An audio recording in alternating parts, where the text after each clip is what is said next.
Hola, buenas tardes, bienvenidos a todos a esta 10ª sesión ya de nuestro taller práctico de diseño de estructuras con disipación y aislamiento sísmico de acuerdo con la norma técnica complementaria de 2023. El día de hoy vamos a contar con el apoyo del doctor Dani Arroyo Espinosa, quien nos va a platicar sobre el sistema de acciones sísmicas de diseño SACID. Voy a compartirles un poco de su semblanza. El doctor Dani Arroyo Espinosa es ingeniero civil por la Universidad Autónoma Metropolitana y doctor en ingeniería por la Universidad Nacional Autónoma de México. También es profesor investigador en el Departamento de Materiales de la UAM. Cuenta con más de 30 artículos publicados en diferentes revistas indexadas. Se desempeña como revisor en diferentes revistas científicas de alto impacto. Es miembro del Sistema Nacional de Investigadores desde 2007 a la fecha. También participa activamente en la actualización de las normas técnicas complementarias por sismo del Reglamento de Construcciones de la Ciudad de México y colabora en el desarrollo de la plataforma del Sistema de Acciones para Diseño Sísmico, SACID.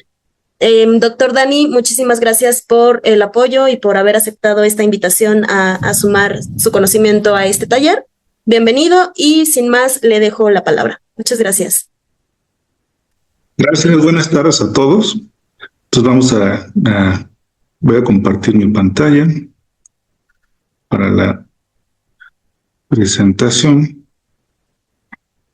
Bueno, pues voy a hablar un poco sobre el sistema de acciones de diseño, comúnmente conocido como SACID, ¿no? Este sistema pues, surgió en el 2019, ya lleva ya casi 6 años en operación. Y pues ahí podemos ver el número de cómo ha ido evolucionando el número total de usuarios. Ahorita tiene 29,803 usuarios y un total de 128,684 consultas, ¿no? Surgió en el 2019, entonces más o menos ha sido un crecimiento uniforme por año del número de usuarios del sistema. El origen del SACID, surgió porque antes del 2019, en la versión de las normas de construcción, los efectos de sitio estaban caracterizados principalmente por el parámetro TS, que es el periodo fundamental del suelo. Entonces todos los sitios en la Ciudad de México que tenían el mismo TS tenían el mismo espectro de diseño. Entonces uno iba al mapa que había en ese momento en la norma y veía cuál era el TS y con eso ya podía sacar los espectros de diseño. Sin embargo, a la hora de ir juntando información de los registros que medimos cuando tiembla, pues nos dimos cuenta que eso no estaba tan bien, porque aunque los sitios tuvieran el mismo TS, su respuesta dinámica podría ser más diferente. Es decir, no todo el efecto de sitio estaba amarrado a TS o a las capas superiores del suelo, sino había otros efectos como efectos bidimensionales o tridimensionales en el valle que pueden modificar sustancialmente esa respuesta. Entonces, para unos casos estaba bien, para otros no. Entonces, decidimos hacer unos aspectos de diseño más detallados. De hecho, otra cosa que nos llevó a hacer esto fue que descubrimos que además ese TS cambiaba en el tiempo, ¿no? Como en la Ciudad de México demanda una gran cantidad de agua. Entonces, el 70% del agua que demanda la Ciudad de México se extrae del subsuelo y el 30% se trae de lugares fuera como Cutzamala. Entonces, es una impresionante cantidad de agua que sobrepasa lo que cae, entonces no se recupera. Entonces eso provoca un hundimiento regional. Ese hundimiento regional en la Ciudad de México, en los registros sísmicos se ve que provoca que cambie el TS. Entonces también estaba cambiando el periodo fundamental del sitio.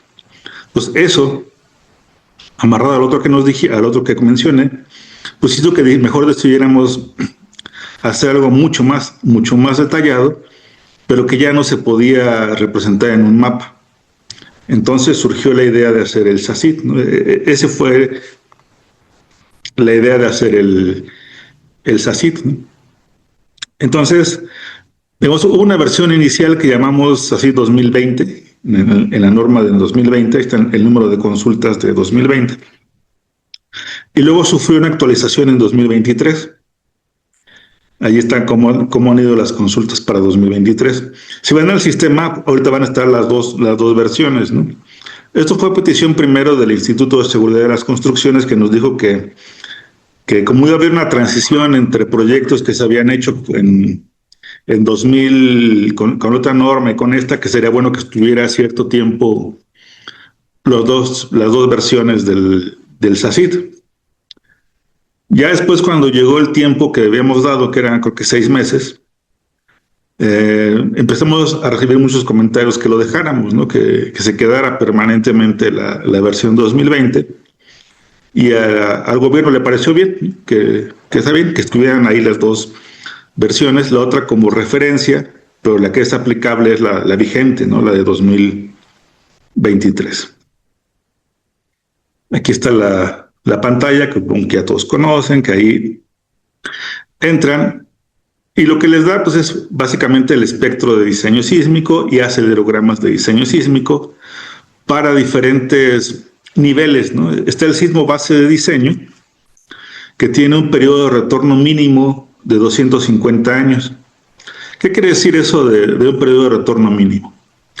Quiere decir que es una intensidad que en promedio se va a exceder cada 250 años. Pero ojo que es en promedio, o sea, no quiere decir que si uno mide 250 años, exactamente cada 250 años se vaya a exceder, no, sino es en promedio. O sea, puede tener diferentes tiempos de excedencia, pero su promedio da 250. Esa es la intensidad base de diseño de la norma. Luego también, en la modificación de 2023 de la norma, se decidió abandonar eso de los factores de importancia. Entonces, más bien, en lugar de amarrar a un factor de importancia el diseño de estructuras esenciales o como con disipadores, se decidió mejor hacerlo un poco más transparente y poner otro nivel de diseño sísmico, que es el sismo infrecuente. El sismo infrecuente tiene un periodo de retorno de 475 años, ¿no? Entonces, eso quiere decir que en promedio, cada 475 años se debería exceder ese espectro del reglamento. Y también en esta versión 2023, aquí permite solicitar espectros para diferentes amortiguamientos. Es una ventaja técnica de la nueva formulación del modelo de peligro sísmico del SACID, que ahorita vamos a ver en detalle. Y aquí es donde uno puede pedirle que le genere acelerogramas. Aquí le pone las coordenadas del sitio. Ahorita no está funcionando también esta barra de dirección por algunos problemas que hay con la API de Google, pero ya estamos como arreglando eso para cambiar de API a Street Maps, entonces ya que vuelva a funcionar bien esa parte. Pero en este momento con las coordenadas del sitio es suficiente. Entonces aquí, y lo que nos da el modelo o el programa, aquí nos da los espectros de diseño sísmico, ¿no? El espectro de aceleración y también el espectro de desplazamientos. Eso los da casi automáticamente. Los acelerogramas tardan un poco y llegan al correo de la persona que los solicita. Los acelerogramas para diseño sísmico que son compatibles con esta versión, ¿no? Entonces, ¿cuáles son los cambios significativos entre 2020 y 2023? En el 2020, el modelo de peligro sísmico se basaba en modelos de atenuación del espectro de respuesta. Y los efectos de sitios se incluían mediante cocientes empíricos entre los sitios del valle y la estación de referencia en CEU. Y los cálculos se hacían en tiempo real. Igual empezamos a ver los registros que teníamos recopilados y nos dimos cuenta que tampoco estaba tan bien hacer eso,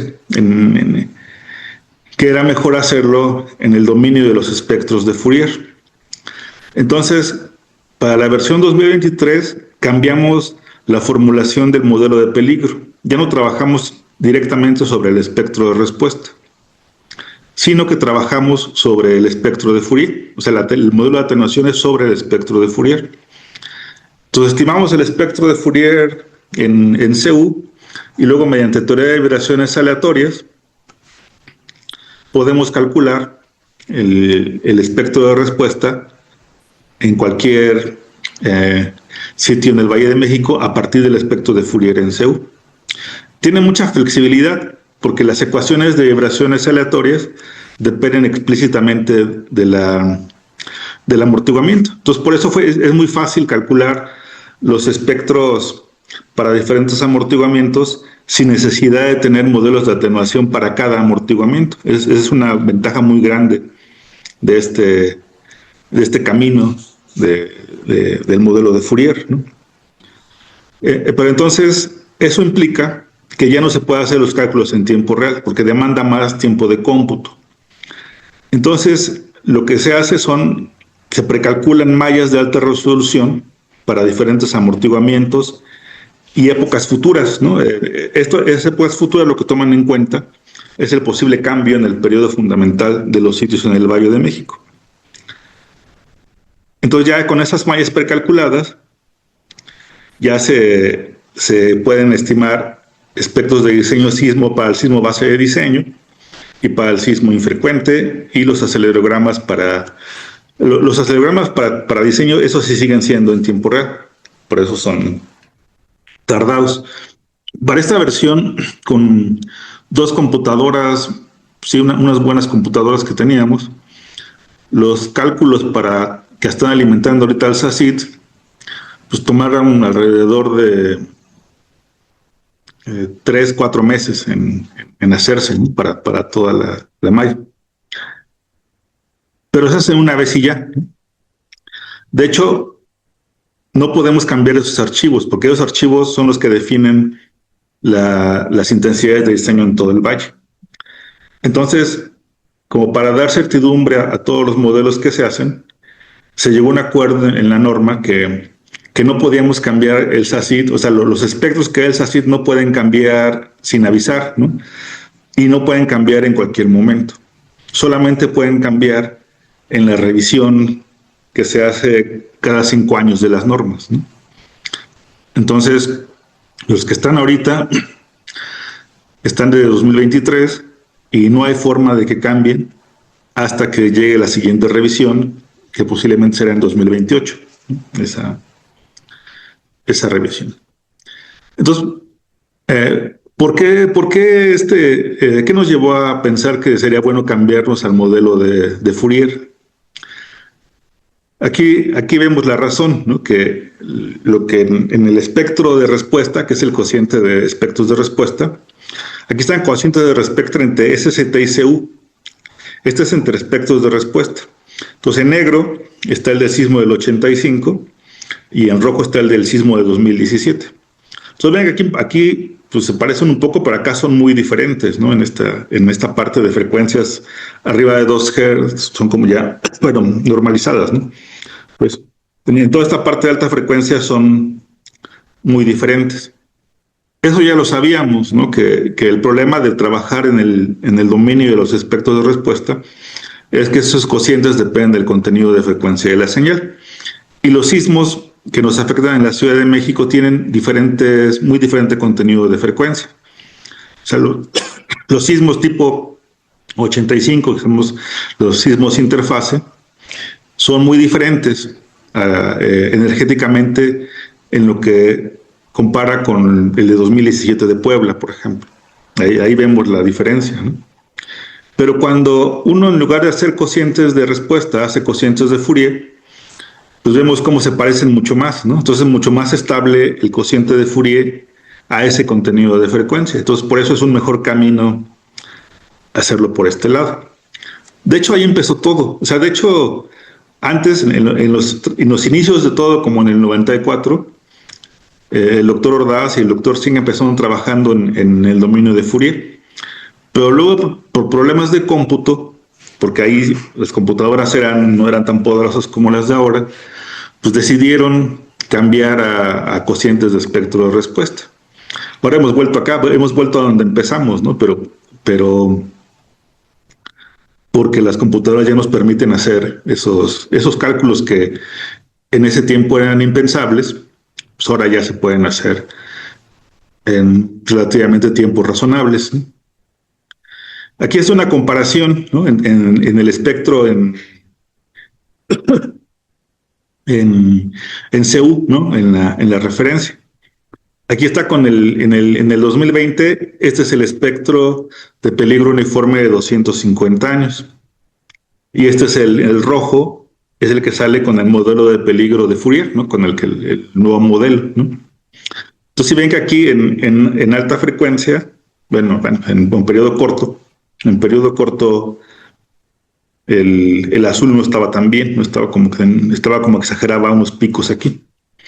Y uno lo veía, ¿no? Si uno ve los espectros de 2020 va a ver que en periodo corto a veces como que tenían unos picos un poco raros, ¿no? Que se veían. Pero salió que en esta zona, en la zona entre 1.5 y 2 segundos, hay como un pico de energía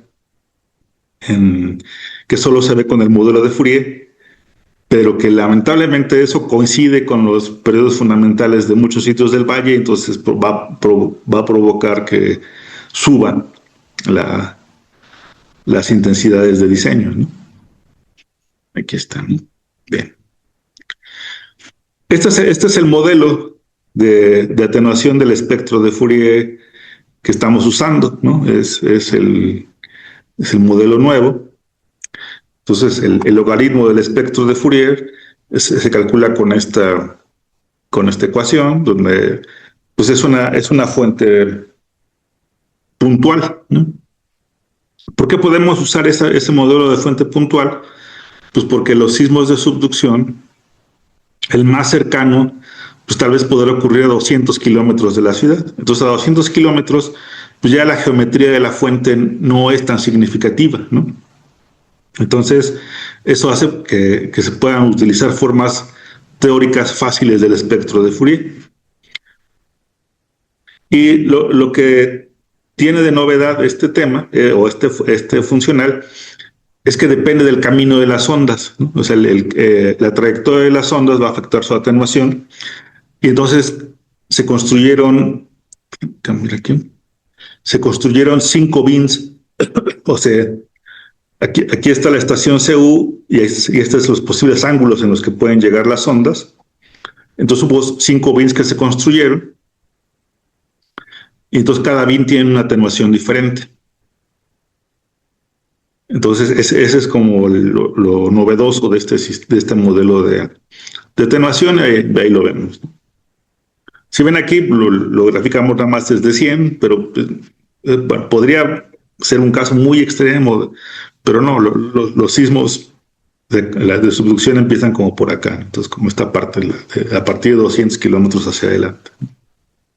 Para la Ciudad de México, ¿no? Si estuviéramos en otro sitio, pues sería otra historia muy diferente. O sea, esto que estamos viendo solo es aplicable a la Ciudad de México.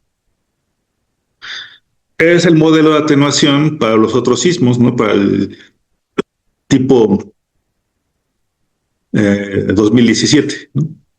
Si ven, la forma funcional es muy parecida. Lo que cambia es que solamente aquí pusimos 2 bins nada más de atenuación. Los datos nos decían que solamente se podía distinguir entre dos trayectorias de las ondas. Aquí está el modelo. Es el modelo de atenuación. Entonces, aquí es cómo cambia, ¿no? También, ¿se acuerdan que vimos una gráfica de cómo es CU cuando usamos el modelo que se basaba en respuesta con el modelo que se basa en Fourier? Eso es lo mismo, pero ahora en ST. Entonces, la línea roja es cuando usábamos espectro de respuesta en el modelo de atenuación. Y la negra es cuando ahora usamos el espectro de Fourier. Entonces vean lo que pasó, lo que les decía, ¿no? Aquí en periodo corto, estos picos estaban raros, ¿no? Y ya se suavizaron, pero aquí, cerca de 2 segundos, pues subió la demanda, pero porque así es físicamente la respuesta del valle, ¿no? Y eso solo lo vemos mejor con los espectros de Fourier. Aquí están espectros para diferentes amortiguamientos, ¿no? O sea, se puede hacer muy fácil los espectros para diferentes niveles de amortiguamiento con las ecuaciones de RBT, pues son ecuaciones que se programan, y entonces un parámetro que requieren es el amortiguamiento. Entonces, así considera amortiguamientos de 2.5, 5, 7.5, 10, 15, 20 y 30% de amortiguamiento. El comité del reglamento fue el que decidió esos valores, ¿no? Entonces, por ejemplo, si ustedes están diseñando algún edificio y tienen un caso intermedio, lo que tendrían que hacer es interpolar linealmente, ¿no? Pues tendrían que hacer una interpolación lineal, ¿no? Pero esta sí es una gran ventaja, porque si quisiéramos hacer esto por el otro camino, tendríamos que haber construido 1, 2, 3, 4, 5, 6, 7 modelos de atenuación diferentes. Aquí, con un solo modelo de Fourier, podemos calcular prácticamente para cualquier amortiguamiento. Entonces también se considera el efecto del cambio en el hundimiento, en el periodo fundamental del sitio debido al hundimiento regional. Entonces lo que se va haciendo es que, digamos, otra vez acá, el valor de TS, sabemos el actual, porque cada cierto tiempo, cada periodo de actualización, hacemos una campaña de medición, de compilación de registros, y entonces sabemos cuál es el TS actual, digamos. Sabemos que en el futuro se va a hacer más corto. Queda más que, pero ¿cuánto exactamente? Eso no se puede saber. O sea, no hay un modelo que pueda predecir en 5 años cuánto va a ser el periodo fundamental, en 10 años, porque depende de variables que no se pueden predecir, como por ejemplo, depende del régimen de extracción de agua. Entonces no podemos controlar eso, o sea, cuál va a ser la extracción de agua del sitio, o depende también de cómo es ese equilibrio, ¿no?, entre el agua que extraigo y el agua que llueve. Entonces, pues eso es prácticamente impredecible, no podría predecirse. Entonces, lo que hicimos, lo que dijimos, bueno, no sabemos, no queremos predecir cuánto es lo que se va a cortar en un año determinado. Pero sí podemos estimar, a partir de propiedades geotécnicas del suelo, pues darnos una idea de más o menos cuánto sería lo más que podría cambiar en cierto tiempo. Entonces fijamos un nivel máximo en lo que se acortaría, que es alrededor del 40%. Eso tiene ciertos razonamientos físicos, tal vez no muy formales, pero sí nos da una buena idea de más o menos cuánto sería lo máximo. Entonces tenemos, en esta gráfica, por ejemplo, este pico es el TS actual, ¿no? Y luego acá, este es el TS más corto. Y entonces lo único que hicimos fue poner 2 valores intermedios, ¿no?, entre el actual, el que consideramos que pudiera ser el más corto, y luego pusimos 2 valores intermedios, y esos son los valores que da. O sea, fijamos, este lo medimos, este lo fijamos, con ciertos criterios físicos, y luego ponemos 2 puntos intermedios ahí, ¿no? Pero si me preguntan ¿en qué año va a tener el TS1 o el TS2? Pues no lo sé, ¿no? Nadie sabe en qué año se va a presentar eso. Eso es muy difícil de predecir. Y entonces ya el espectro de diseño es el que envuelve a todas las épocas, ¿no? Es lo que le llamamos, que hacemos diseños para 4 épocas: la época actual y 3 épocas futuras. Hay cosas interesantes. Por ejemplo, pues es un poco esperado, ¿no? Es un sitio que tiene un periodo como de 2 segundos y cómo va bajando, ¿no?, por el efecto del hundimiento. Pero este es un sitio donde vean que el periodo fundamental del sitio está como por acá. Este es un sitio que es como en Xochimilco, que tiene un periodo como 3 segundos. Pero el máximo no va a estar en la época actual, va a estar en una época futura, ¿no? El máximo del espectro. Entonces hay casos donde la altura de la meseta de los espectros de diseño queda regida por una época futura, ¿no? Y a veces el TS actual queda en la parte descendente de los espectros. Ahorita vamos a ver algunas figuras así, pero eso es algo interesante, ¿no? Bueno, y complejo a la vez, ¿no? De la respuesta sísmica del Valle de México, cómo complica todo. Este hundimiento regional es una gran complicación para las estructuras, ¿no? Porque pueden estar bien, pero luego si cambió el TS ya pues les puede ir peor o les puede ir mejor, ¿no? Ya es muy difícil de saber, ¿no? Pero por eso diseñamos para la envolvente de esas, ¿no? Y aquí están las mallas precalculadas, ¿no? Entonces calculamos mallas precalculadas de cada punto 0,075 grados. Entonces eso vuelve manejable el tiempo de cómputo para las mallas, ¿no? Ellos son alrededor, imaginemos que dividimos toda la Ciudad de México como en cuadros de 750 por 750 metros. Eso quiere decir 0,0075 grados, ¿no? Entonces es una resolución espacial, uno pensaría que es hasta exagerada, ¿no? Pero no, hay sitios en la Ciudad de México donde cambia rapidísimo la respuesta sísmica y a veces no está tan bien, pero es que ya bajarle más a eso ya lo vuelve incalculable, ¿no? O por lo menos con las computadoras que tenemos hoy en día. Entonces, lo que calcula el modelo de peligro sísmico, pues lo va a dividir en este rectángulo, ¿no? Por ejemplo, de 750 por 750 metros. Y entonces ya el SACID ya va y entra a esas mallas y con las coordenadas que el usuario le da ya, pues ven qué cuadrito le tocó, ¿no? Y entonces lee el espectro de sitio y toma el máximo. Vean que el espectro del sitio que está aquí adentro es el máximo de B1, el máximo B2, el máximo de B3 y el máximo de B4. Ese también es un cambio en la interpolación espacial, porque antes, en la versión 2020 interpolaba, es decir, espacialmente, ¿no? Decía, bueno, si estoy más cerca del B1, pues me debo parecer más al B1, ¿no? O así, entonces hacía una interpolación espacial. Pero eso llevaba a cosas raras en algunos sitios cercanos a la frontera de la zona de Lomas y Transición. Porque cambiaba tan rápido que a veces no estaba tan bien la interpolación.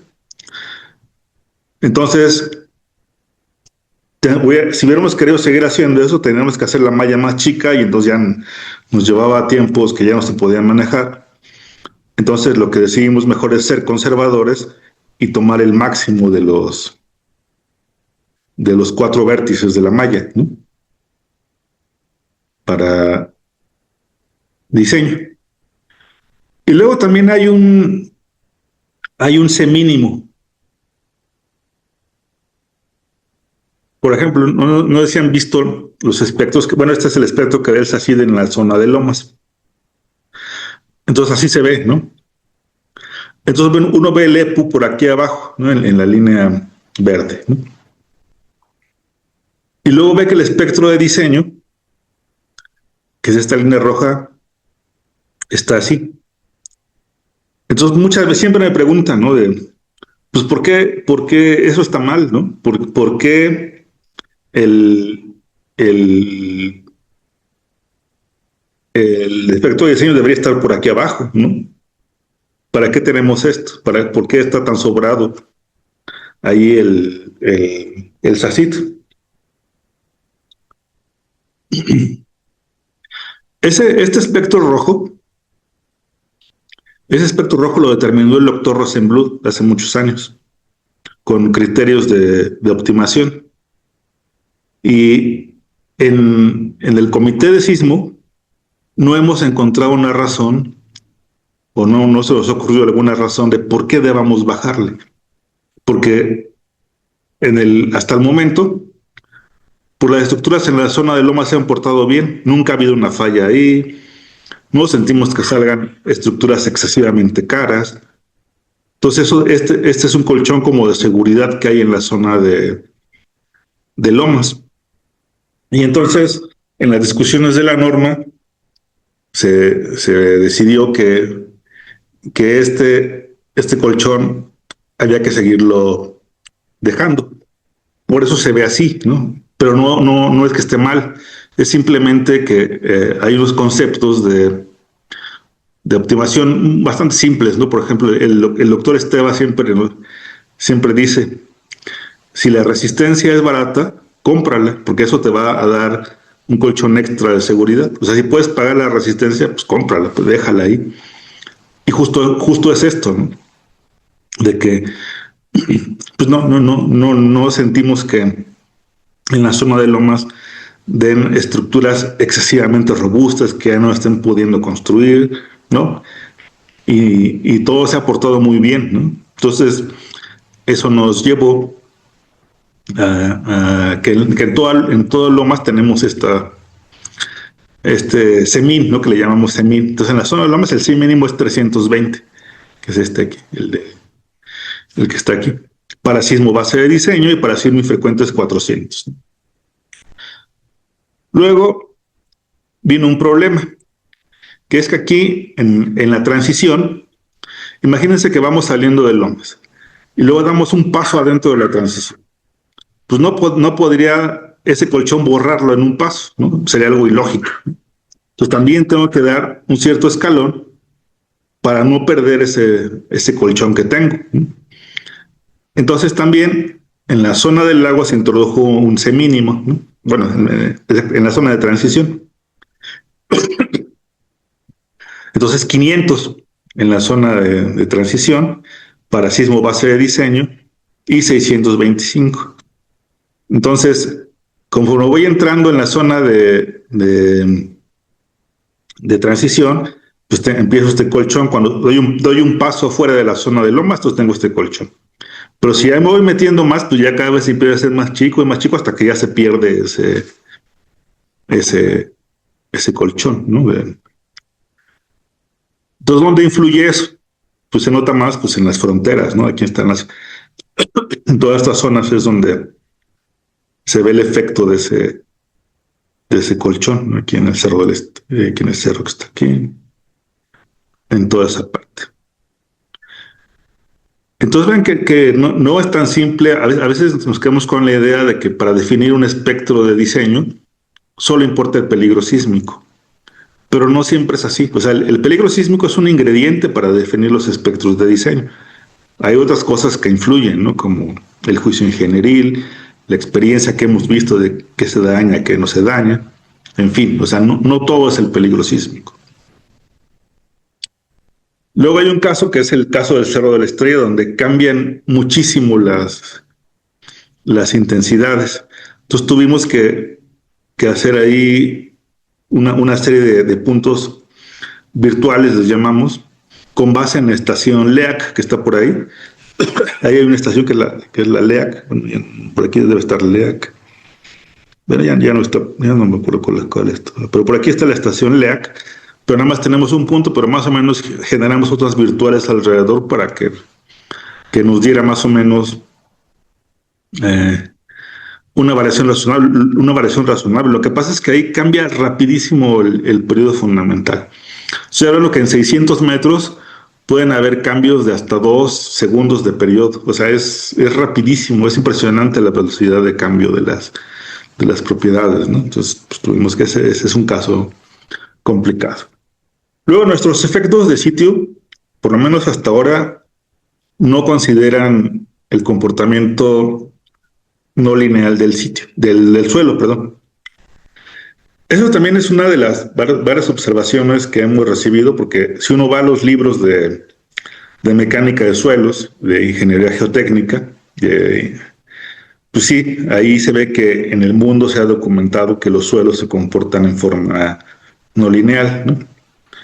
Pero el caso de México es muy especial, o sea, es un suelo tan blando que es lineal mucho tiempo, o sea, para deformaciones por corte altísimas, el suelo sigue siendo lineal. Y se ve en las curvas de degradación que hay, ahí podemos ver eso. Entonces, queremos ser conservadores y nos pusimos a buscar efectos, no de modelos, sino efectos en los registros que pudiéramos ver de que fueran pruebas de no linealidad. Y pues no encontramos ninguna. Por ejemplo, aquí está, podemos ver aquí, para cuando F es igual a Fs para un sitio en el lago, el cociente espectral respecto a CEU. Entonces aquí está la intensidad en CEU.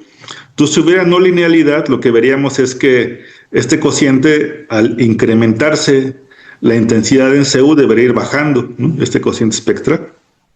Pero no se ve, ¿no? O sea, se ve plano, ¿no? Se ve que, por lo menos para lo que hemos medido hasta ahora, no hay efecto significativo de la no linealidad del suelo. No quiere decir que no exista, ¿no? Pero por lo menos hasta las intensidades que hemos medido, eso no se ve.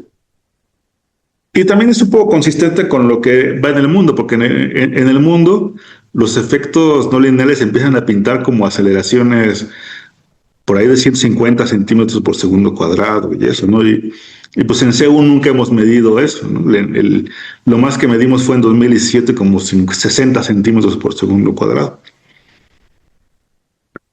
Entonces hicimos muchísimas pruebas y pues no encontramos como evidencia sólida para decidir incluir no linealidad en el suelo. Entonces, ¿qué quiere decir esto? Quiere decir que para la intensidad base de diseño y para el sismo infrecuente, la evidencia que hemos recopilado no nos muestra que haya efectos no lineales significativos. Entonces, está bien esto. Si uno ya quiere ir a periodos de retorno más largos, ya no sabemos, ¿no? Porque ya no tenemos información que nos permita definir qué tanto sería esa no linealidad. Uno esperaría que sí hubiera, ¿no? Pero lo bueno para nuestra práctica es que pues, nuestros periodos de retorno, el más largo que estamos manejando es 475 años, entonces pues ahí todavía podemos estar tranquilos de que el modelo lineal está bien, ¿no? Pero ven, esto ha sido fuente de cierta controversia porque a veces algunos lo interpretan como que nosotros decimos que la no linealidad no existe. No. Nosotros no decimos que la no linealidad no exista. Nosotros decimos que en la Ciudad de México los suelos pueden deformarse muchísimo linealmente porque tienen una gran cantidad de agua y que los registros que tenemos hasta ahora, los más intensos que hemos medido, no muestran un efecto significativo de no linealidad. Pero que seguramente si hubiera un sismo gigante que en CEU produciera aceleraciones de más de 100 centímetros por segundo cuadrado, entonces seguro sí habría cosas no lineales, ¿no? Bueno, entonces también hubo ciertos cambios en el apéndice A. No sé si ven que esto es algo sumamente complejo, ¿no? Entonces eso nos hizo llevar a que deberíamos tener cuidado en eso de los espectros de sitio. Entonces, en la zona de lomas no se permiten espectros de sitio. O sea, no se permite que alguien use un espectro diferente al de la norma. En la zona del lago se permiten espectros de sitio solo donde hay diferencias en el periodo fundamental en el que dé el SACID y otro que yo puedo medir, por ejemplo. Cuando hay una diferencia de más de 25% o 0.5 segundos, entonces sí se permite hacer un estudio específico de sitio, ¿no? Ahora también, pues alguien puede decir, no, pues yo quiero hacer mi estudio de sitio, está bien, se puede usar siempre y cuando dé más que el del SACID, ¿no? Si da menos que el del SACID, tienen que estar obligados a usar el ¿Esto por qué es? Pues porque la respuesta sísmica es extremadamente compleja y el modelo que usa el SACID se basa en todos los registros que hemos medido. Los modelos que normalmente usan en la práctica los que hacen expertos de sitio no van ni compilan todos los registros, ni tienen esa información, sino ellos simplemente modelan los primeros metros, ¿no? Hasta la capa dura, ¿no? De las arcillas. Entonces, serán hasta 50, 60, 80 metros, ¿no? Pero lo que sabemos es que eso no define totalmente el efecto de sitio. Hay otras cosas que faltan para definir bien el efecto de sitio en la Ciudad de México. A lo mejor en otras partes del mundo, pues con eso basta, ¿no? Y ya es todo el efecto de sitio. Pero el caso de la Ciudad de México es bastante complejo, entonces no basta hacer eso. Entonces sería peligroso que abriéramos así puertas para que se pudieran hacer modelos utilizando modelos que no están reflejando todo el efecto de sitio, ¿no? Entonces esa es la razón de poner estas restricciones, ¿no? de los modelos de espectro de sitio, porque antes pues, alguien podría hacer su espectro de sitio y ya con ese diseñaba, ¿no? Pero eso es un poco inseguro, ¿no? Porque ¿cómo modelamos todos los efectos? Y cuando nosotros usamos los registros, por ejemplo, nosotros no hacemos eso de hacer propagaciones 1D, ni no son los cocientes que con los datos que medimos, ¿no? Está muy empírico. Entonces, ahí está toda esa información, ahí está contenida. Entonces, durante los últimos 30 años, la mayoría de las estaciones sísmicas en la Ciudad de México han registrado continuamente la actividad sísmica. Todos estos son muchísimos datos, ¿no? O sea, para todas las estaciones, 30 años es muchísimo. Entonces, eso ya nos ha servido para hacer comparaciones empíricas, que son estas que están aquí, por ejemplo, para diferentes estaciones. Déjenme para mover esto para que se vea. Aquí está. Estos 6 paneles son para la estación AE02.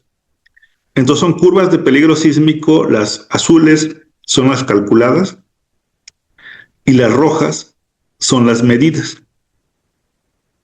A partir de los registros calculamos de todos estos 30 años de registros, calculamos sus espectros y contamos cuántas veces se excede cada valor de aceleración y construimos esas curvas rojas. Entonces vean que pues se parecen bastante, ¿no? En la mayoría de los casos, ¿no?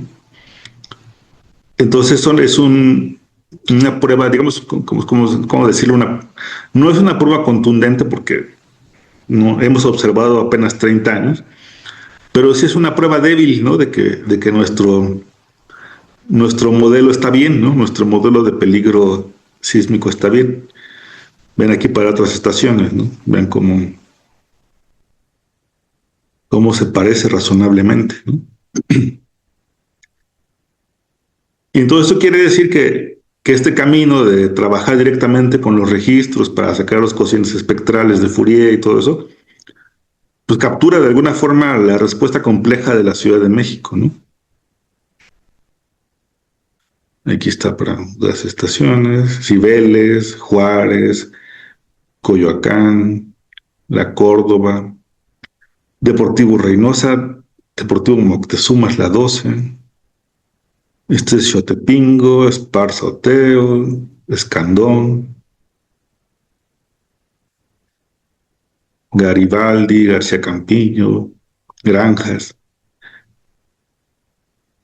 En fin, ahí analizamos todas las estaciones de la Ciudad de México. Bueno, entonces eso es en cuanto al modelo de peligro sísmico y los espectros de diseño. Luego, otra cosa importante que da el SACID muy útil son los acelerogramas que se utilizan para análisis no lineales, ¿no? Por ejemplo, aquí estamos en un curso de análisis no lineal, entonces, pues para hacer análisis no lineal necesitamos usar esos acelerogramas. Entonces vamos a hablar un poco de esos acelerogramas que usa el SACID, pero vamos a hacer un poco de historia antes. Entonces, ¿qué es un acelerograma? Pues son mediciones, ¿no?, de cómo varía en el tiempo durante un evento sísmico parámetro de intensidad del suelo. Los más comunes son los de aceleración, pero también hay registros de velocidad o desplazamiento. Entonces puedo medir con diferentes aparatos. Por ejemplo, si yo quiero medir aceleración, pues directamente tengo que usar un acelerómetro y lo que me da son acelerogramas. Si yo quiero medir velocidad, tengo que utilizar un sensor de banda ancha o sismógrafo y me da un sismograma. Si quiero medir desplazamiento, puedo utilizar GPS y me dan registros de desplazamiento. ¿Cómo sé cuál usar? Pues depende cuál sea mi objetivo. Por ejemplo, el sensor, o si pusiera sismógrafos, ellos son muy sensibles, pero no pueden medir mucha intensidad. Entonces, si hay un gran sismo, los sismómetros se saturan. Entonces ya los registros ya no sirven. En los acelerómetros pueden medir intensidades más grandes, pero no tienen la sensibilidad de los sismógrafos. Si yo estoy interesado en cosas más sismológicas, entonces me interesa el desplazamiento. La forma más precisa de medirlo es con los GPS, pero esos no pueden medir tan rápido como los acelerómetros ni los sismógrafos. Por ejemplo, los GPS, los registros que hay son como de 10 muestras por segundo. Y los acelerómetros y sismógrafos pues dan como 200 muestras por segundo, 300 muestras por segundo, ¿no? Alguien podría pensar, bueno, pero si quieres, pues nada más puedes derivar y integrar y ya con eso calculas, pero no, eso hace que se pierda precisión. Sí se puede, pero si uno quiere precisión, lo mejor es medir directamente la cantidad que quieren. Entonces, y por estos problemas de resolución, por ejemplo, si yo quiero sacar a partir de los acelerogramas los desplazamientos integrandos, pues a veces no es tan fácil, ¿no? Se va perdiendo como cierta resolución. Pero eso no es general, eso depende pues, ya de cada sitio en particular.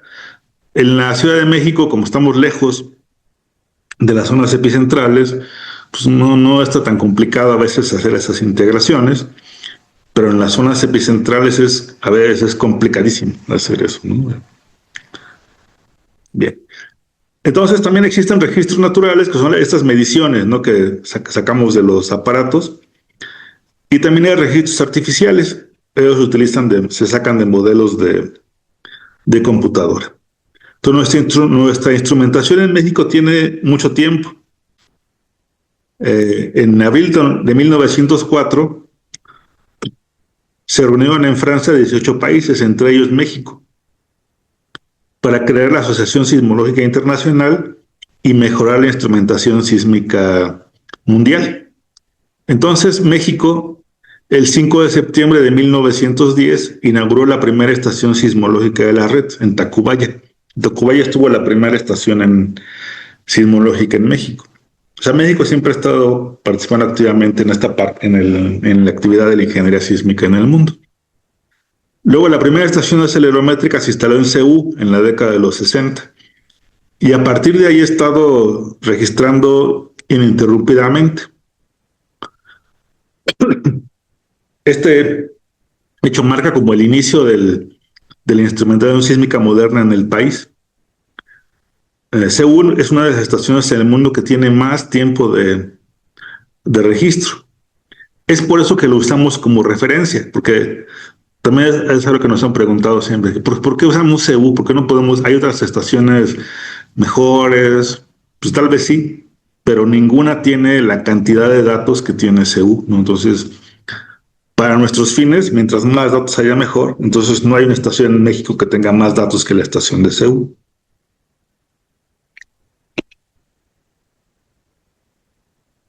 En México, pues, las instituciones que normalmente manejan nuevos aparatos Es el Instituto de Geofísica o el Sismológico Nacional, Instituto de Ingeniería, CIRES, en el Valle de México, y CICES. Entonces, pues en todo México hay alrededor de 200 instrumentos. Eso puede parecer mucho, pero la verdad es que no es mucho.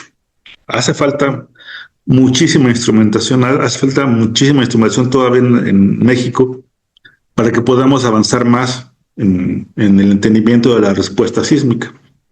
Ahí como comparación, pues vean en California, ¿no? ¿Cuál es la densidad de aparatos que hay? ¿No? Es impresionante, ¿no?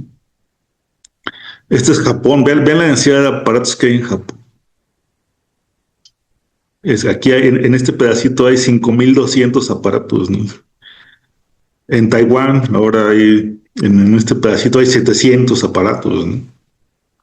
Entonces, la verdad es que nuestra instrumentación nos ha ayudado a avanzar mucho, pero no es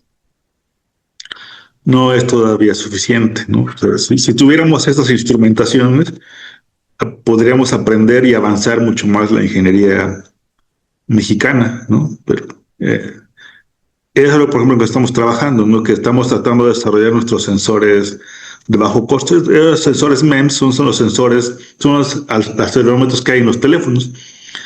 Entonces ya hay acelerómetros bastante buenos que ya se pueden usar con fines sísmicos. Entonces, el costo de esos pues, es mucho más barato en comparación de los sensores tradicionales y es lo que produce que se pueden hacer estas super redes de instrumentación, ¿no? Bueno, entonces, si quisiéramos evaluar la respuesta estructural, pues lo mejor sería usar registros reales, ¿no? Sin embargo, pues debido a los periodos de retorno que tenemos, o a los que manejamos, no disponemos de acelerogramas naturales, ¿no? Por ejemplo, si estoy diciendo que el sismo base de diseño ocurre cada 250 años en promedio y apenas he observado poco tiempo, pues cómo voy a esperar tener los registros de esas intensidades, ¿no? Y ni hablar de la de 475 años. Entonces eso nos hace que tengamos que recurrir al uso de acelerogramas artificiales, ¿no? Eso es inevitable porque no tenemos el suficiente tiempo de observación. Tal vez en 3.000 años, 5.000 años ya tengamos varios registros de 250 años, de 500 años y ya se puede hacer algo con registros reales, ¿no? Pero ahora el único camino que nos queda pues es el camino de la simulación, ¿no? De acelerogramas sintéticos. Entonces hay dos caminos de hacerlo. Hay una serie de métodos que se llaman métodos no consistentes con la teoría sismológica. O sea, son métodos que físicamente están mal, pero que dan resultados hasta cierto punto razonables. El más fácil, pues, es el escalamiento lineal, ¿no? Simplemente tomo mi acelerograma cualquiera y lo multiplico por una constante, por 1, por 2, por 10, por 1000, ¿no? Y ya así escalo el registro. Ese pues, es el más rudimentario, ¿no? Porque pues, la física no es así no se escalan las ondas ni nada, ¿no? Pero si no pongo factores de escala muy grandes, pues puedo tener factores razonables. Por ejemplo, hasta factores de 3, todavía sería creíble, ¿no? Que pudiera utilizar un registro así. Pero luego, como a veces ya necesito intensidades más grandes, pues recurro a una técnica que se llama spectral matching. Entonces ahí tomo un registro y le empiezo a hacer cambios en el tiempo. Por ejemplo, con una cosa que se llama wavelets, hasta que le atina al espectro de respuesta. Le hago un cambio en el tiempo, le pongo ahí un wavelet en el tiempo, calculo el espectro de respuesta. ¿Se parece a mi objetivo? No, bueno, entonces le pongo otros. Y ahí empiezo a moverle hasta que le atino al espectro de respuesta objetivo. Y así puedo generar un espectro un acelerograma, perdón, que le atine exactamente al espectro que yo quiera. Eso se llama spectral matching.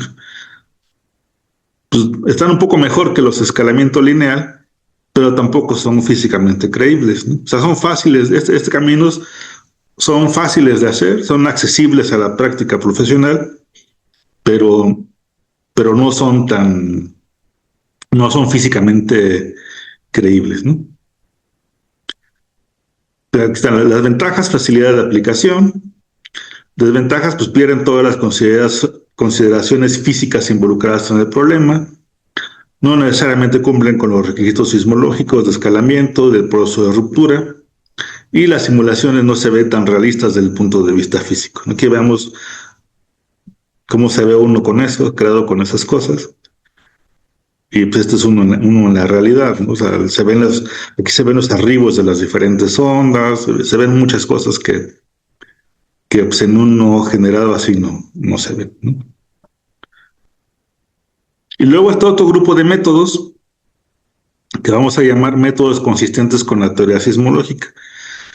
Estos métodos sí son físicamente consistentes. Está uno que se llama simulación determinista. En la simulación determinista pongo un plano de falla y luego pongo información de la corteza, y entonces hago un modelo en la computadora bastante complejo que simula todo ese proceso físico. Eso se oye muy padre, pero requiere una información muy detallada del proceso de ruptura y estructura de la corteza que no conocemos. O sea, es muy difícil hacer eso. Es decir, tendría que saber, antes de que tiemble, cuáles serían las características del plano de falla, cómo está orientado, cómo será la función de deslizamiento en casi todos los puntos, o inventarme algo así. Y la corteza, ¿no? ¿Cómo es la corteza? Pues en México no sabemos bien. Como no tenemos tanta instrumentación, no hemos hecho así como tantos estudios tan detallados de inversión para saber bien cómo es la estructura de la corteza. Ponemos unos modelos cuando se calculan magnitudes y eso. Se hacen unos modelos con modelos globales. Más o menos sabemos cómo es, pero hay mucha incertidumbre. Y luego está otro camino que es la simulación estocástica. En este caso, si el sitio se encuentra en el campo lejano, no se requiere información detallada del proceso de ruptura. Eso es una gran ventaja, porque permite hacer algo físicamente todavía poderoso, pero sin esa información detallada que no puedo conseguir. Y luego está uno que se llama simulación híbrida, que es una mezcla, ¿no?, entre simulación determinística y simulación estocástica. En el SACID, en la Ciudad de México, usamos el enfoque de simulación estocástica, explotando el hecho de que estamos a 200, 300 kilómetros de las fallas. Entonces, podemos hacer modelos relativamente simples, pero sismológicamente consistentes. Estos modelos tienen una ventaja: tienen una base física y por lo tanto una mejor correlación con los registros observados. Desventajas: demandan mucho mayor poder de cómputo. Por ejemplo, los métodos deterministas llegan a requerir supercomputadoras, ¿no?, para mantener tiempos de cálculo razonables. Y la interpretación y la implementación de los modelos requiere una base sismológica sólida. El método que utiliza el SACID para generar los acelerogramas es este. Se llama suma de funciones empíricas de Green. Entonces, yo quiero predecir en un acelerograma que se medirá aquí en el sitio, a partir de que medí un sismo pequeñito, que le llamo función de Green. Entonces, una función de Green es un sismo pequeñito. Aquí está el sismo. Entonces, ¿cómo simulo un acelerograma para un sismo muy grande? Pues simplemente lo voy sumando. Lo voy sumando, pero no al mismo tiempo, sino aquí voy dando ciertos desfases en el tiempo. Entonces voy generando aquí, por ejemplo, este componente tiene este desfase. Luego este va a tener todo esto, este tiene uno más cortito, este tiene otro así. Así genero varias veces. Si bien es la misma función de Green, Es el mismo sismo chiquito, nada más que está sumado con desfases. Pero, ¿cómo sé cuántos y cómo dar esos desfases? Está ahí donde entra la teoría sismológica. Entonces, la teoría sismológica, yo puedo saber cuántas veces sumar el mismo evento. N es el número de veces, aquí lo puedo despejar, depende de los momentos sísmicos, ¿no? El momento sísmico del evento grande, entre el momento sísmico de la función de Green y C. Entonces, C es la relación de esfuerzos, ¿no? ¿Cómo es el esfuerzo del sismo grande respecto al esfuerzo de la función de Green? Entonces, con esto ya sé cuántas veces tengo que sumar.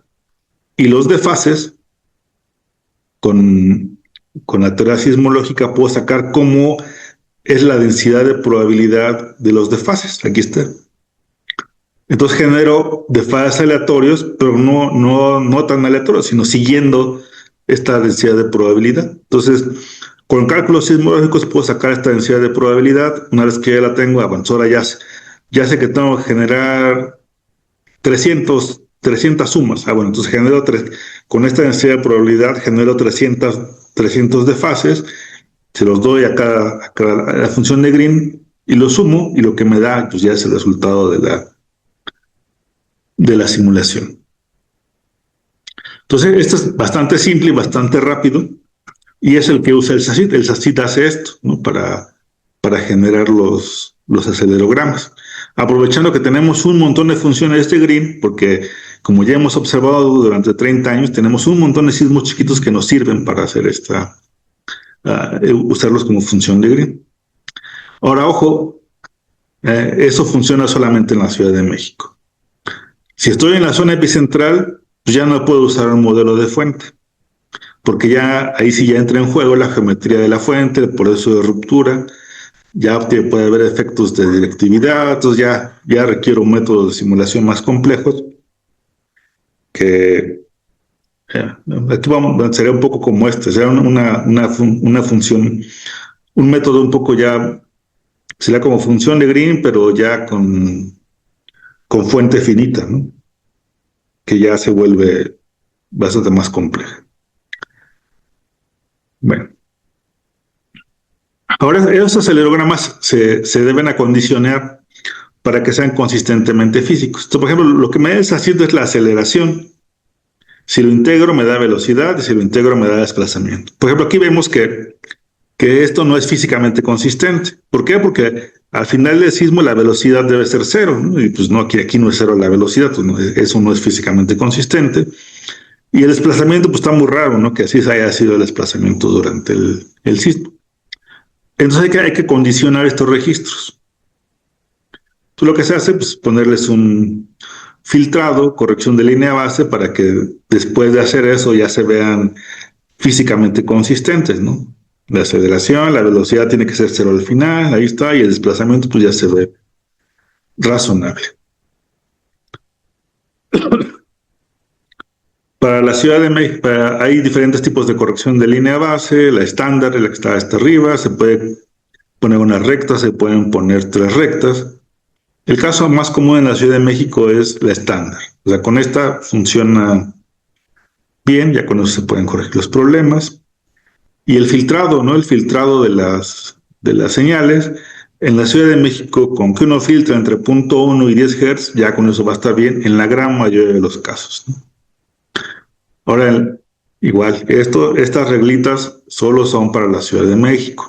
En las zonas epicentrales, lo más recomendable es no filtrar, como tratar de corregir todo con correcciones de línea base, porque ahí sí hay cosas que importan que con el filtro me llevo, ¿no? Pero son cosas de campo cercano, ¿no? Ahora, ¿qué tan importante es el acondicionamiento? Esta es una comparación entre el espectro de desplazamiento sin acondicionar, o sea, con uno es el espectro de respuesta con esta señal, que no está acondicionado. Y luego lo comparo con este espectro de respuesta, bueno, con el espectro que sale de esta señal, que sí está acondicionado. Y esto es su espectro de desplazamiento. Entonces, si ven, pues son iguales, ¿no? O sea, hasta 5 segundos son exactamente iguales. Entonces, quiere decir que para esta zona de periodos no importa el acondicionamiento. Entonces, ¿cuándo importa el acondicionamiento? Cuando ya voy a periodos más largos. Aquí vean, como ya aquí estoy viendo hasta 20 segundos de periodo. Aquí ya se ve el efecto del acondicionamiento, ¿no? Entonces, eso quiere decir que en nuestra práctica, digamos, si no voy a ir más lejos de 5 segundos, pues podría no acondicionar, no estaría cometiendo errores tan grandes, aunque uno como ingeniero siempre está más tranquilo, ¿no? De que todo sea físicamente consistente. Pero si yo ya voy a ir, por ejemplo, a poner aisladores en un edificio, pues ahí sí, ¿no? Ahí sí tengo que acondicionar, porque si no, sí estaría haciendo las cosas mal, ¿no? Luego, ¿cómo usar esos acelerogramas? Lo que me da el SACID son parejas de acelerogramas. Entonces, una pareja la tengo que poner en la dirección esto, y otra en la dirección norte-sur. Lo que me da el SACID es la media cuadrática, porque ahí construimos los modelos de atenuación. ¿Por qué está la media cuadrática? Porque cuando yo la pongo aquí, y como no sé de orientación, me va a dar la resultante correcta. Entonces, ¿cómo los uso? Pues meto en mi estructura tridimensional, meto una componente norte-sur, otra componente oeste-oeste, o longitudinal, transversal, como yo le haya llamado ahí en mi edificio, ¿no? En mi modelo. Entonces, para los análisis paso a paso, es como yo debo usar así los componentes. Ahora, no confundir esto con el problema de la direccionalidad cuando hago análisis modal espectral. Porque en el análisis modal espectral están las reglas de combinación, ¿no? De 100 y 30 es la que viene en el reglamento. Pero eso es cuando estoy haciendo modal espectral. Aquí en análisis no lineal aplica esto, ¿no? Porque estoy haciendo análisis paso a paso. Entonces aquí no, aquí es el 100% de lo que da el SACID, ¿no? Aquí no tengo que hacer eso del 100 y 30, porque no es modal espectral, sino es paso a paso. Y entonces, por ejemplo, ¿cómo uso eso que me da el SACID? El SACID me da 8 parejas de acelerogramas para lomas y a sitios menores con TS de 1 segundo. 8 parejas representativas de 4 sismos de profundidad intermedia y 4 de sismos de falla costera. Entonces, cada uno representa cosas diferentes. Entonces, tengo 8 análisis. ¿Cómo evalúo el edificio? El primero, lo más recomendable, lo que yo siempre recomiendo debe ser adecuado para los 8 análisis. Pero hay veces que, sobre todo cuando hacen lo de creo que las distorsiones, a veces promedian, ¿no? Pero no se deben promediar los 8 resultados, porque son de mecanismos de falla diferente. Hay 4 que son de profundidad intermedia, que tienen un contenido de frecuencia muy diferente a los 4 costeros. Entonces no puedo promediar los 8. O sea, si quiero hacer promedio, puedo usar el promedio, pero de los 4 por familia, ¿no? No de los 8 al mismo tiempo. Luego se complica cuando voy al lago, porque en el lago me da 12 parejas. 4 representativas de profundidad intermedia de falla normal y 8 representativos de falla inversa, pero para 4 valores de TS. Entonces, de los sismos costeros de falla inversa, tengo 2 parejas para el TS actual. Luego 2 parejas para el TS futuro 1, 2 parejas para el TS futuro 2 y 2 parejas para el TS futuro 3. Más los otros 4 de profundidad intermedia, tengo 12 parejas. Entonces cuando ya los uso como análisis no lineal, tengo 12 análisis. ¿Cómo reviso? Otra vez.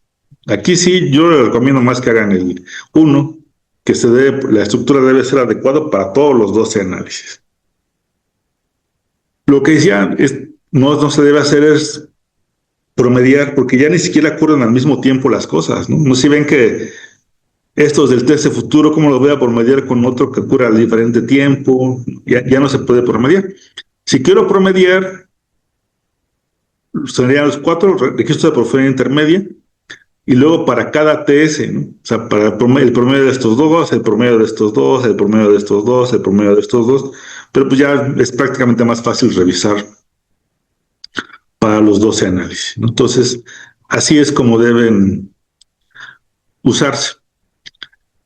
Luego también, algo importante, es necesario escalar los esclerogramas que da el SACID. Por consistencia con el fenómeno físico, el SACID simula por familia, es decir, aunque calculamos el peligro total con la línea azul, pues en la naturaleza no existe un sismo que sea al mismo tiempo ¿no? Porque o es de subducción o es de profundidad intermedia. Pues no puede haber uno que sea al mismo tiempo de las dos familias. Entonces, por física, simulamos por familia. Y entonces cuando calculamos el espectro de la familia de subducción que tiene 250 años de periodo de retorno, pues por definición nos tiene que dar menos que el total, ¿no? Y luego cuando calculamos el de profundidad intermedia, igual nos va a dar menos que el total. Entonces siempre vamos a ver esto como por abajo, ¿no? Algunos dicen, es que hay que escalarlos para que lleguen al total.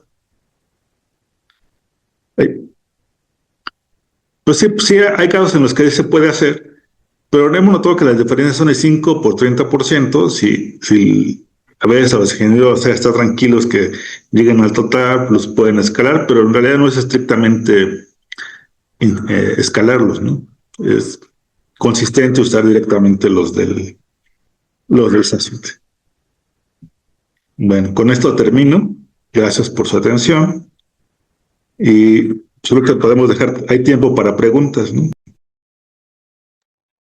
Muchas gracias, doctor Dani. Sí, voy a abrir el chat ahora para que si tienen algunas preguntas para el doctor Dani nos lo hagan saber. Ya está abierto para que nos empecemos a leerlas. Ya tenemos la primera. Raimundo Verdeja nos pregunta, ¿existe alguna propuesta de convenio o algún proyecto de investigación que permita extender el conocimiento ganado en el sistema SACID, incluso sus mallas, hacia la zona metropolitana del Estado de México, cuando menos en la zona del lago? Hasta ahora no. Está el proyecto del código modelo, ¿no? Pero ahí no sé en qué va, no sé en qué va ese proyecto, pero ahí se tiene planeado justo eso, ¿no? Cubrir la zona que no cubre el SACID. De acuerdo, muchas gracias, doctor. Nos pregunta Pablo Peña, ¿cómo se eligieron los periodos de retorno?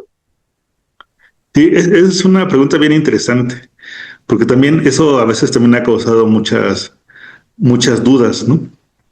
Por ejemplo, si uno ve las normas de Estados Unidos, el sismo base de diseño creo que es 475 años de periodo de retorno y 1000 años de periodo de retorno. Pero en realidad eso es un poco, como que ha venido un poco oscurecido. ¿Cuál fue la historia de esos periodos de retorno que manejan en Estados Unidos?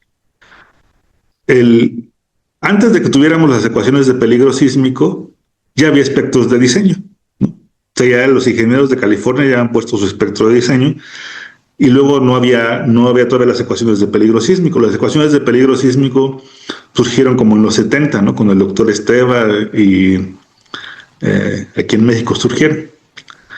Entonces, cuando ya en Estados Unidos empezaron a hacer los cálculos de peligro sísmico, se dieron cuenta que los espectros de 500 años se parecían al que ya tenían. Entonces decían, mira, se parecen al de 575, al de 475 años.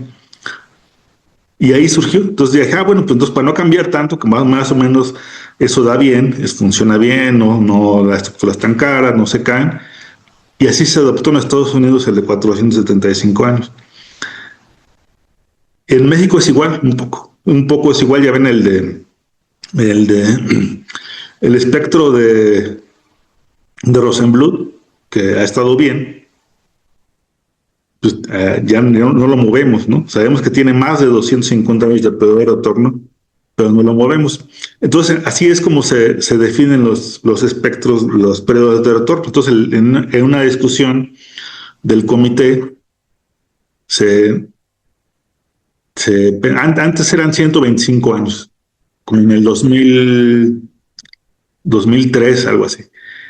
Para la versión siguiente hubo una discusión, yo era muy joven, yo no estaba todavía en esa discusión, pero me cuenta el doctor Ordaz que ahí fue donde se decidió incrementarlos a 250 años el sismo en base de diseño, pero no tanto por el peligro, ¿no? Sino por lo que habían visto en 85 y cómo estaban viendo los diseños y eso. Entonces así se definieron los periodos de retorno, pero en realidad se ven que son variables, ¿no? Nada más es el en un punto, porque cuando uno hace el envolvente del espectro de diseño, pues se aleja del EPU, entonces pues, en realidad es variable, ¿no? El periodo de retorno. Pero así es como se definen en México y también así es como se definen en el mundo, ¿no? De acuerdo, muchas gracias. Me parece que esta pregunta es similar, digo, no sé si igual leerla, pero bueno, la voy a leer para la persona que la está solicitando. ¿Cuál sería el argumento técnico o la justificación normativa para adoptar un periodo de retorno de 250 años como base de diseño en lugar de 475 años, como establece para el caso de Guadalajara? Lo anterior considerando que incluso para un periodo de retorno de 250 años no se cuenta con un registro histórico completo de muestras que cubra dicho intervalo. Sí, pues, un poco de lo mismo, ¿no? Que pues, la sismicidad es diferente, ¿no? En los efectos de sitio de México, de la Ciudad de México, son brutales, ¿no? Entonces, por ejemplo, si dijéramos, está bien, vamos a ser consistentes, vamos a subir a 475 el sismo base de diseño. Pues todos los que han diseñado pues ya saben los tamaños de los espectros que tenemos. Entonces, imagínense subirle todo eso, ya se volvería incosteable, ¿no? Entonces, esas son las consideraciones técnicas que hay, además del peligro sísmico, ¿no? No todo es el peligro sísmico. Para definir espectros de diseño es un ingrediente, pero no lo es todo, ¿no? De acuerdo, muchas gracias, doctor. Jesús nos pregunta, ¿por qué en los NTC sismo aún se considera la irregularidad de las estructuras y en el SACID 2023 ya no permite elegir dicho factor? ¿Ya está considerado en algún otro parámetro? Sí, en el SACID 2023 desapareció, bueno, más bien no en el SACID, sino en el reglamento de construcciones del 2023, cambió la forma en la que se penalizaba la irregularidad.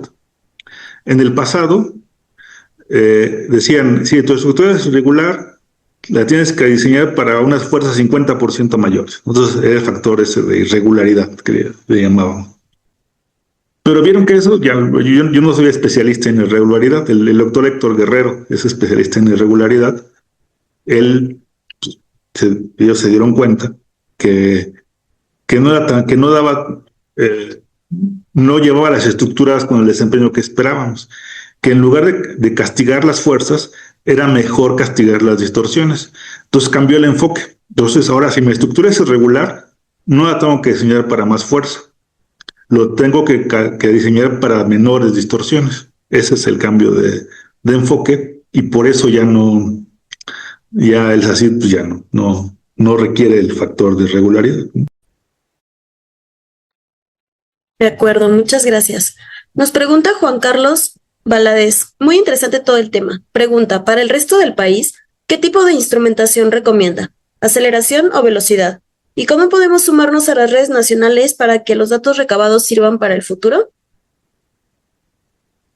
Pues un poco lo que hace el sismológico, ¿no? Que pone los dos, pone un acelerómetro y pone un sismógrafo al lado. Entonces, cuando son sismos pequeños, pues ahí el sismógrafo está re bien, pero luego si hay un sismo muy grande y ya se va a estructurar el sismógrafo, pues ahora está el acelerógrafo que es el que funciona muy bien. Ahora, pues desde las instituciones, pues ahora sí se han hecho bastante más accesibles los aparatos, ¿no? Ya no es como antes, ¿no? Que sean grandes inversiones. Ahora ya pues tal vez si somos profesores de una universidad, pues podemos lograr con los recursos que tenemos comprar algunos aparatos. Pero creo que el problema ya no va a ser tanto conseguir recursos para comprarlos, ¿no? Sino mantenerlos. Imagínense mantener una red de 2,000 aparatos que consumen internet, que consumen electricidad. Ahora, ¿cómo vamos a pagar eso? De acuerdo, muchas gracias. Nos pregunta Carlos Suriel. ¿Las funciones de Green para la construcción de espectros se desarrolla en todas las estaciones de Ciudad de México o solo en las más antiguas? En todas las estaciones de la Ciudad de México, o sea, nuestra base de datos de funciones de Green son todas las estaciones de CIRES y del Instituto de Ingeniería. Esas son las que tenemos como base para sacar las funciones de Green. Perfecto, muchas gracias. Diego Esaú nos dice, para casos fuera de la Ciudad de México, ¿se pueden llegar a tomar ciertos parámetros para otras partes del país?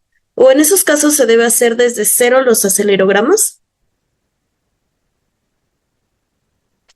¿Podría volver a repetir la pregunta? Sí, nos preguntan, para casos fuera de la Ciudad de México, ¿se pueden llegar a tomar ciertos parámetros para otras partes del país? ¿O en esos casos se debe hacer desde cero los acelerogramas? Pues sería un caso particular, o sea, nomás voy a hacerlo caso particular para cada sitio donde esté, porque todo depende de mi sismicidad, ¿no? Por ejemplo, el problema es cuando ya estoy cerca de zonas epicentrales, ¿no? Ya cuando estoy cerca de la zona epicentral, ya no es tan fácil hacerlo así como en la Ciudad de México, ¿no? Pero ya todo va a depender sí, debería hacerlo específico para cada sitio. Perfecto, muchas gracias, doctor. Francisco José nos pregunta, ¿en algún momento se pretende unificar el manual de CFE de sismo con el SACID? Pues hasta el momento nadie ha dicho eso. Digamos, el SACID depende del Instituto de Seguridad de las Construcciones de la Ciudad de México, pero pues hasta ahora nadie nos ha planteado esa posibilidad, ¿no? No sé si en un futuro, pero hasta el momento nada. De acuerdo, muchas gracias, doctor. Nos comentan, Alfredo Guzmán nos comenta, la aceleración en sitio que nos da SACID de la CFE, ¿qué tan acertado es con las mediciones con un sismo real? En la Ciudad de México, pues en la Ciudad de México lo mostré ahí, ¿no? O sea, sí se parecen mucho bueno, bien la curva de peligro, ¿no? La curva de peligro medida se parece mucho a la calculada, ¿no? En todas las estaciones de la Ciudad de México. Y pues con CFE en la Ciudad de México, yo no usaría CFE en la Ciudad de México porque los efectos de sitio son diferentes, ¿no? O sea, son la forma en que modelan los efectos de sitio en CFE es muy diferente. Entonces, pues más bien yo no usaría en la Ciudad de México CFE, sino usaría el SACIT, ¿no? De acuerdo, muchas gracias. Nos pregunta Francisco Antonio, ¿por qué razón se promedian las aceleraciones en el análisis dinámico no lineal? ¿No debería de ser el método SRSS?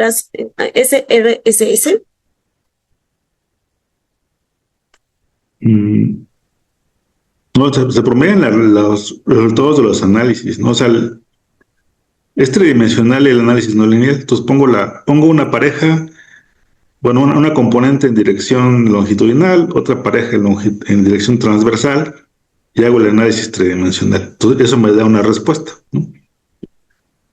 No hay que hacer ninguna regla de combinación, pero luego si pongo la siguiente pareja me va a dar otra respuesta, ¿no? Y si hago otra pareja me va a dar otra respuesta, ¿no? En realidad no debería, yo no las promediaría, yo me fijaría que mi estructura se portara bien con todas las parejas, ¿no? Pero a algunos ingenieros les gusta hacer promedios, entonces ahí pues una forma de cómo es razonable promediar. Lo que no es razonable es promediar todo, ¿no? Eso sí, al mismo tiempo no. Perfecto, muchas gracias. Diego Armando nos pregunta, ¿se prevé a futuro un mallado menor a 0.075 grados?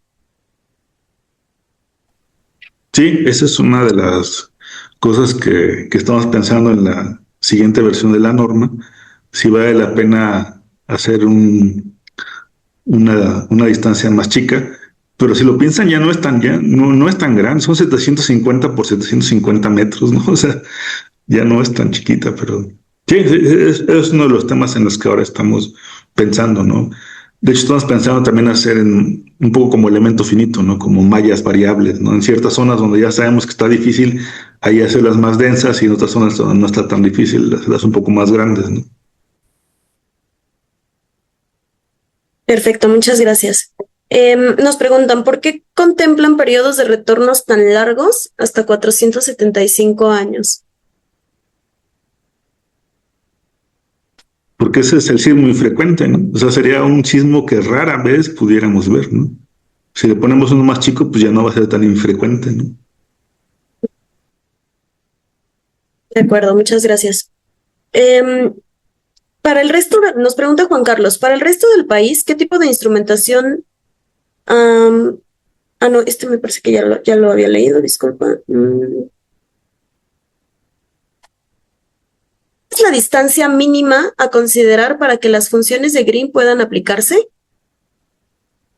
Pues bueno, depende de la magnitud, pero digamos, si es algo así rápido, pues a más de 200 kilómetros, ya ahí uno podría utilizar el método de fuente puntual con función de Green, ¿no? Porque si uno modela bien la falla, puede usar funciones de Green a la distancia que quiera, ¿no? Pero el reto es modelar la falla, cómo sería la sumatoria, ya no sería tan fácil la sumatoria como la que platiqué. Si ya es una falla extendida, pues ya la suma se vuelve mucho más difícil, ¿no? De saber cómo hacerla. Perfecto, muchas gracias. Y bueno, ya por último, que igual creo que ya se han mencionado un poquito en las respuestas pasadas, pero mencionan, ¿por qué usar un periodo de retorno de 475 años, ya que en 1985 y 2017 ocurrieron dos grandes sismos en menos de 50 años?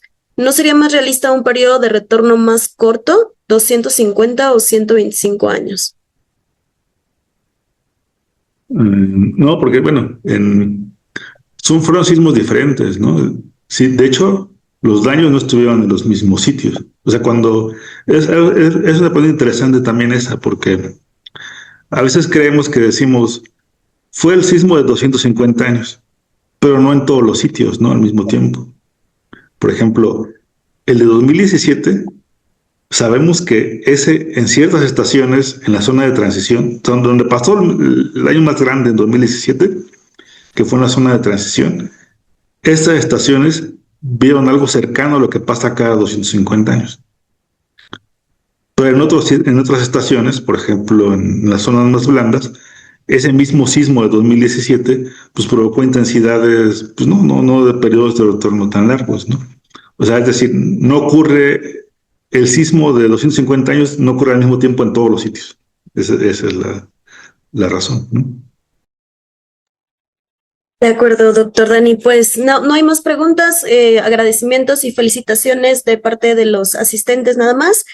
Y pues de nuestra parte de Dampo, agradecerte el tiempo que nos diste esta plática, muy, muy interesante y seguramente de mucha utilidad para los asistentes.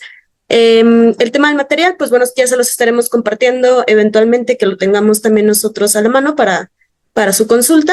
Y pues igual ya saben que podrán estar consultando estos videos en la página web de YouTube. Ya los vamos a terminar de completar. Se supone que mañana tendrían que estar las sesiones faltantes. Y pues bueno, cualquier otra cuestión, estamos nosotros al pendiente en el correo de capacitación@dampo. Muchísimas gracias, doctor Dani Arroyo, y esperamos contar nuevamente con su participación pronto. Gracias a todos por la atención. Hasta luego.